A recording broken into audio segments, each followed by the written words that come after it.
Good morning students, कैसे हो आप सब। आज हमारा टॉपिक है फैक्ट्री एक्ट में हेल्थ पर।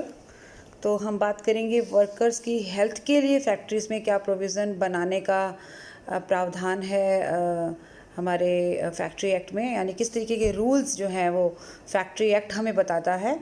और ऑक्यूपायर की ये ड्यूटी है कि वो इन सारे नॉर्म्स को, इन सारे स्टैंडर्ड्स को फॉलो करे। तो हेल्थ की जहाँ तक बात है तो डेफ़िनेटली जो लोग काम कर रहे हैं, वर्कर्स काम करेंगे, तो वो फिज़िकली मेंटली दोनों तरीके से फ़िट होने चाहिए।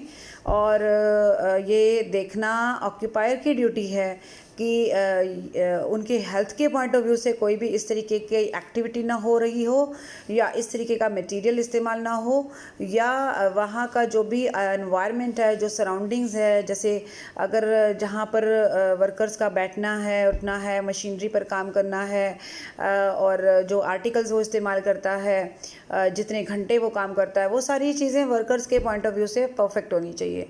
तो अगर हम हेल्थ की बात करें तो हेल्थ भी एक इम्पॉर्टेंट इशू माना जाता है किसी भी व्यक्ति के लिए, स्पेशली वर्कर के लिए नहीं, किसी भी व्यक्ति के लिए। ऑब्वियसली अगर आप मेंटली और फिजिकली फिट नहीं है तो आप कोई भी काम जो है ना वो परफेक्टली नहीं कर पाओगे। तो अगर हम वर्कर की बात करें तो डेफिनेटली जो फैक्ट्री में ह्यूमन पावर है, जो मैन पावर है, वो वर्कर हैं, और उनका फिट रहना फैक्ट्री के लिए भी, ऑक्यूपायर के लिए भी, और ऑनर के लिए, और ओवरऑल एक परफेक्शन के लिए बहुत ज़रूरी है। अब हेल्थ में बहुत सारी चीज़ें आएंगी। हम किस तरीके से वर्कर्स की हेल्थ को मेंटेन कर सकते हैं, उसके लिए देयर आर सम प्रोविज़न्स, हमें उनको ध्यान देना होगा। सबसे पहले बात साफ़ सफाई की है, यानी क्लीनलीनेस की है। तो आप जैसा कि जानते हैं कि हम अगर अपना हाइजीन मेंटेन करते हैं आसपास, और उस तरीके के प्रोविज़न्स अगर फॉलो किए जाते हैं, रूल्स बनाए जाते हैं, उनको स्ट्रिक्टली इम्प्लीमेंट किया जाता है, तो साफ़ सफाई मेंटेन करना आसान है, और उससे भी जो है हेल्थ वो सही बनी रहेगी। अगर हम क्लीनलीनेस की बात करें तो आप देख सकते हैं यहाँ कुछ पॉइंट्स डिस्कस किए गए हैं। जैसे हम किस चीज़ की क्लीनलीनेस की बात कर रहे हैं, तो मान लीजिए जिस फर्श पे, जहाँ जिन स्टेयर से वर्कर्स आता जाता है सामान लेकर या और काम के लिए, फ्लोर जिस फर्श पे वो बैठता है, काम करता है, चलता है, जिन रास्तों से वो गुज़रता है, फैक्ट्री के अंदर का वो सारा एरिया, चाहे वो स्टेयर्स हों, पैसेजेस हों, फ्लोर हो, वो क्लीन होने चाहिए। उनके ऊपर कोई भी डर्ट या कोई भी, जैसे कह सकते हैं कि पानी जो गंदा पानी कलेक्ट ना हो, इस तरीके का हमें ध्यान देना होगा। ठीक है। और फ्लोर जो है, या जो भी ऐसी जगह जहाँ वो बैठकर काम करते हैं, वो हर वीक में वॉश होना चाहिए। डिसइंफेक्टेंट या इस तरीके की चीज़ें इस्तेमाल होनी चाहिए जिससे वहाँ पर कोई भी गंदगी ना फैले। ठीक है। फ्लोर पर कोई भी पानी इकट्ठा ना होने पाए, और पानी अगर ऐसा होता है तो उसकी निकासी का, उसको बाहर निकालने का भी पूरा अरेंजमेंट होना चाहिए। इंटीरियर की हम बात करें, फैक्ट्री का जो इंटीरियर है उसमें जैसे हम वाइट वॉश कराते हैं अपने घरों में या पेंट कराते हैं, यही सेम प्रोसीजर जो है फैक्ट्रीज़ में भी अपनाया जाना चाहिए। और इसमें ये ज़रूर है कि घरों में हम जितनी फ्रीक्वेंटली वाइट वॉश या पेंट करवा सकते हैं, उतना फ्रीक्वेंटली हम फैक्ट्रीज़ में नहीं करवा पाएंगे, बिकॉज वहाँ पर काफ़ी मशीनरी और सामान जो है वो ऑक्यूपाइड होता है। तो that is very difficult for the occupier to be white washed, और जो भी उसकी बिल्डिंग है वो पेंट करवाना है, तो that is not easy task. So उसके लिए ऑब्वियसली ऑक्यूपायर रिलैक्सेशन भी मांग सकता है। और यहाँ पे भी आप देख सकते हो कि जैसे वाइट वॉश के लिए हमें 14 महीनों में कम से कम एक बार करवा लेनी चाहिए। तो ये नहीं है कि आपको बहुत जल्दी करवानी है, तो एक लिमिटेड टाइम उन्होंने फिक्स कर दिया है। मिनिमम 14 वीक्स में आपको, मिनिमम 14 मंथ्स में आपको एक बार वाइट वॉश करवाना है। अगर हम पेंट की बात करें तो 3 साल में कम से कम एक बार हमें पेंट जो है वो इस्तेमाल करने हैं, जो भी एरियाज़ वहाँ पर हैं, वार्निशिंग वगैरह इस्तेमाल करनी है। और जो भी सरफेस है उनको साफ़ करने का भी एक ड्यूटी है, that is also once in every month. तो हर मंथ में जो है एक बार उसको भी साफ़ करना ज़रूरी है। जितने भी डोर्स हैं, विंडोज़ हैं और जो भी वुडन मटेरियल है, मेटालिक है यानी मेटल्स का, जहाँ जैसे सीढ़ियाँ हैं मान लीजिए, स्टेयर्स हैं, अगर वो उसमें मेटल्स का ग्रिल में मेटल का इस्तेमाल हुआ है तो वो भी क्लीन होनी चाहिए। तो 5 ईयर्स में एक बार उनकी पेंटिंग एंड उनकी साफ़ सफाई जो है बहुत ज़रूरी है। और कई बार क्या होता है कि किसी भी फैक्ट्री में, पर्टिकुलर फैक्ट्री में नेचर ऑफ ऑपरेशन या पर्टिकुलर जो मशीनरी है वो इस तरीके की है कि उसको बार बार रिमूव करके और वहाँ पर सारी चीज़ों की साफ़ सफाई करना पॉसिबल नहीं है। तो उसके लिए एप्लीकेशन दी जा सकती है स्टेट गवर्नमेंट को। स्टेट गवर्नमेंट ऐसे केस में कुछ फैक्ट्रीज़ को कुछ पर्टिकुलर प्रोविज़न में छूट दे सकती है। दूसरी बात कर रहे हैं disposal of the waste and effluents. तो फैक्ट्रीज़ में जब प्रोडक्शन वर्क होता है, मैन्युफैक्चरिंग होती है, तो बहुत सारा वेस्ट मटेरियल जो है वो निकलता है और अगर उसके डिस्पोजल का पूरा अरेंजमेंट नहीं है तो वो वहीं कहीं आसपास इकट्ठा होता रहेगा और उसमें गंदगी जमा होती रहेगी। That may be harmful for the health of workers. तो ये भी ध्यान में रखना है कि वेस्ट मटेरियल है, वेस्ट वाटर है, वेस्ट जो भी जो प्रोडक्ट का जो भी वेस्ट मटेरियल निकलता है वो हमारा जो है वहाँ पर उसको निकालने का पूरा अरेंजमेंट होना चाहिए और इसके लिए बाकायदा रूल्स बनाए जाते हैं गवर्नमेंट के द्वारा, उन्हें फॉलो करना ज़रूरी है। फैक्ट्री ऑक्यूपायर भी कई बार अपने तरीके भी प्रपोज़ करता है इन वेस्ट मटेरियल को बाहर निकालने के। तो मे बी अगर उसकी एप्लीकेशन को एक्सेप्ट या रिजेक्ट नहीं किया जाता तो वो फैक्ट्री अपने तरीके भी इस्तेमाल कर सकती है। मतलब कहने का ये है कि वैसे तो रूल्स जो है वो स्टेट गवर्नमेंट बनाती है कि किस तरीके से आप वेस्ट मटेरियल को डिस्पोज ऑफ करो, लेकिन अगर फैक्ट्री अपने कुछ तौर तरीके बताती है और वो उनको कन्वीनियंट है और उससे वर्कर्स के ऊपर भी कोई साइड इफ़ेक्ट नहीं हो रहा है और उसके लिए उन्होंने एक एप्लीकेशन डाली है, लेकिन अगर स्टेट गवर्नमेंट की तरफ से कोई भी रिजेक्शन या एप्लीकेशन या एक्सेप्टेंस का नहीं इंडिकेशन आया है तो फैक्ट्री उन तरीक़ों को जो उन्हें लगता है कि ठीक है वो इस्तेमाल कर सकती है। Next is ventilation and temperature. Ventilation मतलब जहाँ बैठते हैं तो वहाँ पर हवा का यानी कि फ्रेश एयर का आना जाना होना चाहिए। वहाँ अंदर की जो एयर है वो एयर बाहर जा सके, इस तरीके का प्रोविज़न होना चाहिए। प्रॉपर टेम्परेचर जो है वो मेंटेन हो।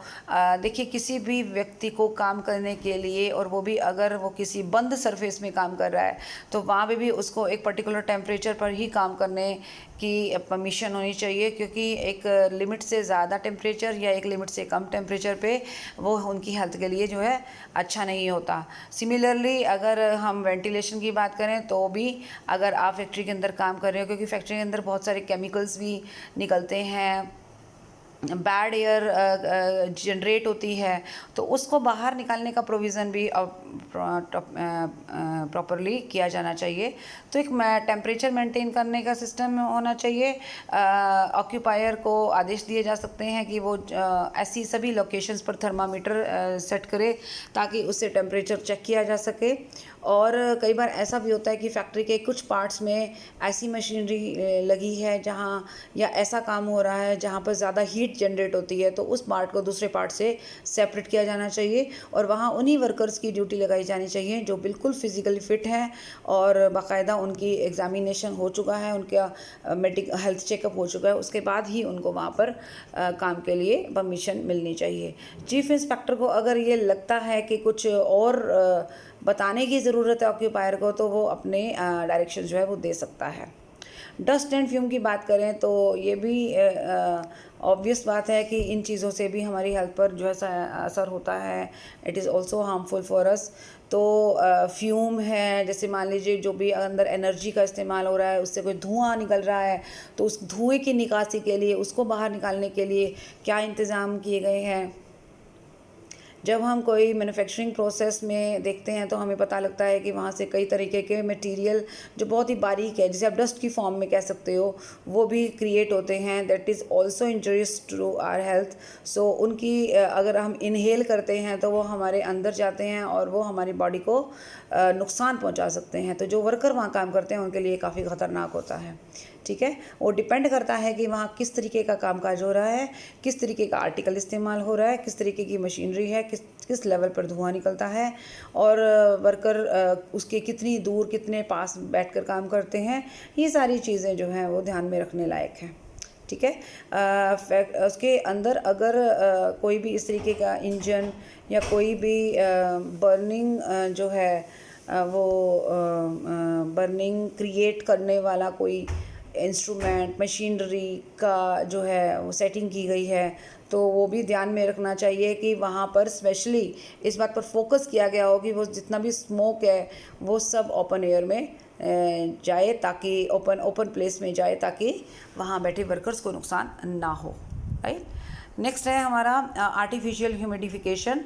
क्या होता है कि कुछ फैक्ट्रीज़ में ह्यूमिडिटी को जो है मेंटेन किया जाता है आर्टिफिशियल तरीके से। जो भी ह्यूमिडिटी है फैक्ट्री के अंदर का जो एरिया है वहाँ पर एक पर्टिकुलर लेवल पर ह्यूमिडिटी नमी जिसको आप कह सकते हैं वो मेंटेन की जाती है और आर्टिफिशियल तरीके से इंक्रीज़ की जाती है। अब उसके लिए जो पानी का इस्तेमाल होता है वो पानी किस तरीके का है वो बहुत इम्पॉर्टेंट है। तो ऑब्वियसली पानी वही यूज़ करना चाहिए जो पब्लिक सप्लाई का है, क्लीन वाटर होना चाहिए, ताकि उससे कोई भी वर्कर्स को नुकसान ना हो। राइट। एंड अगर पानी साफ़ नहीं है तो उसको प्योरीफाई करने के भी हमारे पास फिर अरेंजमेंट्स हों, ये ऑक्यूपायर को इंश्योर करना चाहिए। और चीफ इंस्पेक्टर को अगर ये लगता है कि पानी जो है प्रॉपरली प्योरीफाइड नहीं है तो वो इन चीज़ों को इन्फोर्स करना चाहिए उसको। ये नहीं है कि आप फैक्ट्री या जो एडमिनिस्ट्रेशन है उन पर ही छोड़ दीजिए, और नहीं, ऐसा नहीं होना चाहिए। चीफ इंस्पेक्टर की ये ड्यूटी है बल्कि कि वो इन्फोर्स करे इन सारे मेजर्स को और ऑक्यूपायर से इंश्योर करवाए कि वहाँ पर ऐसे सारे इंतज़ामात किए गए हैं। ठीक है। और कई बार ऐसी फैक्ट्रीज़ भी हैं जो ह्यूमिडिटी अंदर के साथ साथ जो है अगर उनके अंदर इस तरीके का मैन्युफैक्चरिंग प्रोसेस हो रहा है कि जो ह्यूमिडिटी वो इंक्रीज़ कर रहे हैं उसका इस्तेमाल उसका असर आसपास के नेबरिंग एनवायरनमेंट पे भी पड़ रहा है। तो उससे बाहर ये नहीं सिर्फ वर्कर को नुकसान हो रहा है, जो आसपास का एरिया होता है वहाँ भी लोगों को नुकसान हो सकता है। तो इसका बात का खास ख्याल रखने की ज़रूरत है।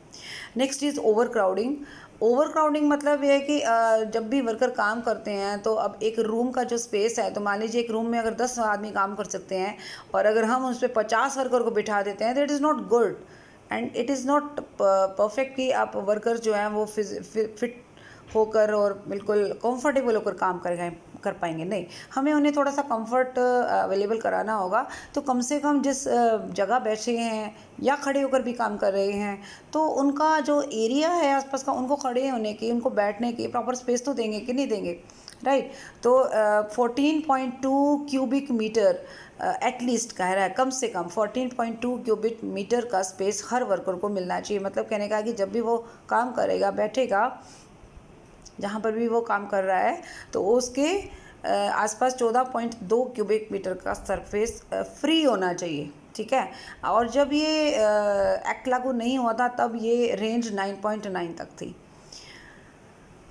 वर्कर के ऊपर का हम ये एरिया सराउंडिंग्स की हम बात कर रहे हैं। हम ऊपर के जो 4.2 मीटर से ऊपर का जो एरिया है ना उसको हम नहीं कंसिडर करेंगे। हम कंसिडर करेंगे हम आसपास के एरिया का जो हम ये मेजरमेंट ले रहे हैं। ठीक है। और चीफ इंस्पेक्टर के पास अधिकार है कि वो रिटन इंस्ट्रक्शन जारी कर सकता है इस केस में, और एक रिटन नोटिस देकर कुछ फैक्ट्रीज़ को बल्कि एग्जेम्प्ट भी कर सकता है। वो डिपेंड करता है कि फैक्ट्रीज़ ने अपने पार्ट पर क्या एप्लीकेशन डाली है और वो क्या उनकी प्रॉब्लम्स हैं, और उसको ध्यान में रखते हुए कुछ फैक्ट्रीज़ को कुछ एग्जामेशन भी दी जा सकती है। लाइटिंग की बात करें तो ऑब्वियसली जब हम काम कर रहे हैं तो हमें प्रॉपर लाइट भी चाहिए और एक्सेस लाइट भी नहीं चाहिए, क्योंकि दोनों तरह की चीज़ें हमारे लिए नुकसानदायक साबित होती है। ऑब्वियसली आप को उतनी लाइट चाहिए जिससे आपकी आंखों पर ज़ोर ना पड़े, और उतनी ज़्यादा लाइट भी नहीं चाहिए जिससे वो भी आपकी आंखों पर प्रेशर डालती हैं। राइट। तो जो भी ग्लेज्ड विंडोज़ हैं, मान लीजिए विंडोज़ हैं तो उनके ऊपर एक तरीके से वो ग्लेज्ड हों, या स्काई लाइट्स, नेचुरल लाइट्स भी कई बार फैक्ट्री, मान लीजिए फैक्ट्री का एरिया इस तरीके से कि वहाँ पर प्रॉपर खिड़कियों से, दरवाज़ों से ही पूरी रोशनी आती है, वो बहुत अच्छी बात है। उसके अलावा भी रात के समय जब शिफ्ट होती है तो वहाँ पर अंदर आर्टिफिशियल लाइट्स का भी प्रॉपर इंतज़ाम होना चाहिए। और अगर वर्कर्स को एक्सेसिव लाइट में भी काम करना पड़ रहा है, मे बी डिपेंड करता है कि वहाँ पर क्या रिक्वायरमेंट है, तो उसके बचाव के लिए वर्कर्स को बाकायदा उनको उनकी आँखों को ढकने के लिए या उनकी आँखों के लिए कुछ इस तरीके के इंतज़ाम किए जाएं ताकि उनके ऊपर एक्सेस लाइट का इस्तेमाल जो इफ़ेक्ट है वो ना आए। ठीक है। और लाइट के बारे में यही है कि हमारी जो है हमारी आइज़ जो है वो अफेक्टेड नहीं होनी चाहिए। तो स्टेट गवर्नमेंट इस केस में कुछ स्टैंडर्ड्स फिक्स कर सकते हैं कि जो हम लाइट का एक नॉर्म सेट करेंगे कि वो कितनी लाइट होनी चाहिए, सफिशिएंट और सूटेबल लाइट ज़रूरी है हमारे लिए। Next is drinking water. Drinking water पीने का पानी, ऑब्वियसली जब वर्कर्स काम कर रहे हैं तो वो पानी भी लेंगे। अब पानी पीने का जो है, एक तो सबसे पहले है कि पानी प्योर होना चाहिए, क्लीन होना चाहिए, और समर में उसको कूल करने का भी इंतज़ाम होना चाहिए। प्लस पानी कहाँ पर अवेलेबल है वो जगह टॉयलेट से कम एक पर्टिकुलर 6 मीटर की दूरी पर होनी चाहिए। ठीक है। और बाकायदा उस पर ड्रिंकिंग वाटर एक टैग लगा होना चाहिए ताकि वो बड़े बड़े अक्षरों में दिखे, और लैंग्वेज ऐसी इस्तेमाल करें।